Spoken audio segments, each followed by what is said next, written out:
Hi, I'm Numbert. And I'm Svenny. And you're watching Battle Gamer News. Today, we're reviewing Wet.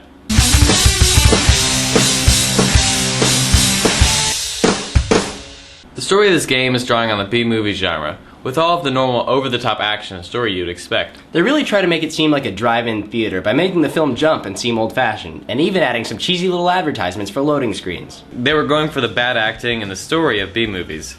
And they do that fairly well, while still having a few good twists along the way. You play as a badass gun-for-hire named Ruby, voiced by none other than Eliza Dushku, the star of Dollhouse. Her character fits the theme, but you really never sympathize or feel connected to her. The plot is told through a series of in-game and CGI cutscenes, which do unfortunately take you out of the game. Overall, the plot was surprisingly true to its B-movie theme, and fleshed itself out fairly well with tons of cheesy characters and flair, so the plot gets a 9 out of 10.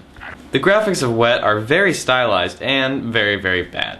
Everything in Wet is supposed to look artistic, but it ends up just looking cheap and unpolished. The character models are inhuman and under-detailed, making them look unfinished.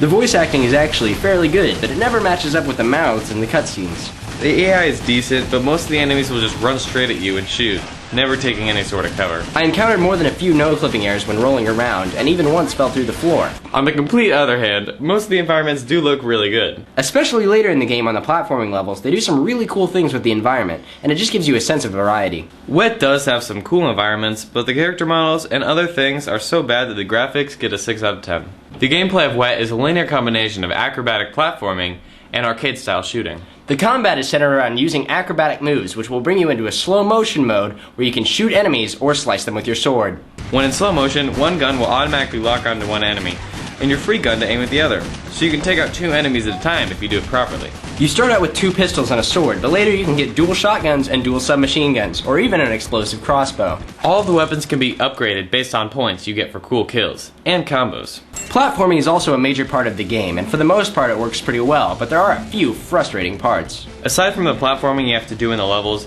every once in a while you will get to do the Boneyard Challenge at Ruby's Scrapyard, where you basically run through a track shooting at targets to get the best time. There are also a few levels where Ruby gets blood in her face and enters rage mode, which looks cool and upgrades your skills, but other than dealing more damage, the gameplay stays the same, and it really doesn't seem as epic as it should be. Wet also uses quick time events frequently, which are never a good idea. Overall, Wet is a good game with just a few extremely frustrating flaws, so if you can look past those, there's a lot of fun to be had. That's why we're giving Wet an 8 out of 10. Thanks for watching Battle Gamer News. Subscribe and check back every week for more game reviews.